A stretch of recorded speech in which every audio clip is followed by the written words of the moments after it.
il y a de ces artistes qui marquent un peuple. Les Cowboys Fringants en font partie. Carl Tremblay, le chanteur de la formation, nous a quittés. Cet épisode lui est consacré. Ben oui, tout le monde vieillit et tout le monde finit par mourir. Même ceux qui forgent les sociétés dans lesquelles on évolue et qu'on pourrait croire immortels dû à l'impact de leurs actions. Avec les épisodes hors série, Entretien avec l'Histoire fait un bref retour sur les vies de ces grands disparus. En 1994, Carl Tremblay et Jean-François Posé se rencontrent dans un vestiaire de hockey. Il en fallait pas moins pour que la chimie entre les deux hommes naisse et qu'ils créent un duo musical l'année suivante. En 1996, les deux gars s'inscrivent à un concours amateur de country organisé à Repentigny par la brasserie La Ripaille. Le duo décide de s'appeler les Cowboys Fringants. Tant qu'à être dans une soirée de country, autant dire qu'on est des cowboys.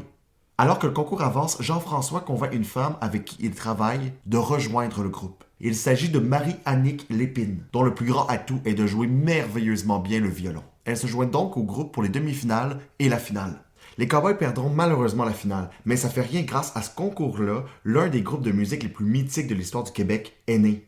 Après le concours, le groupe salue l'arrivée de Jérôme Duprat et Dom Lebeau.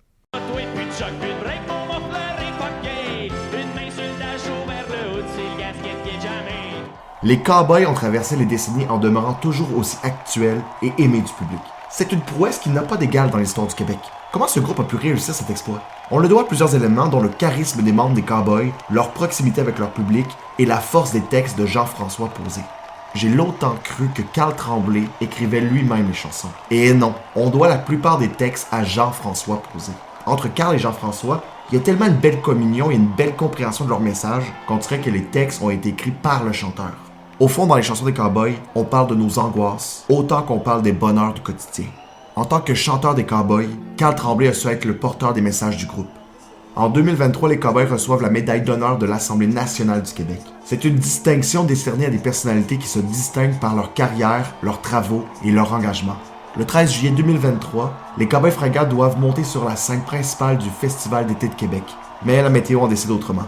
Devant la déception des fans et des Cowboys, une nouvelle journée de festival est ajoutée au calendrier, soit lundi le 17 juillet. Ajouter une journée de dernière minute peut paraître simple. Cependant, il y a toute une logistique que les festivaliers ne voient pas vraiment, à commencer par trouver une armée de bénévoles. Le spectacle des Cowboys Fringants a finalement lieu devant 90 000 personnes.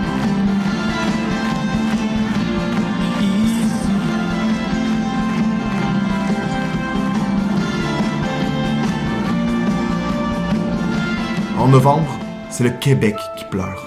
Carl Tremblay décède d'un cancer, devenant ainsi une étoile filante.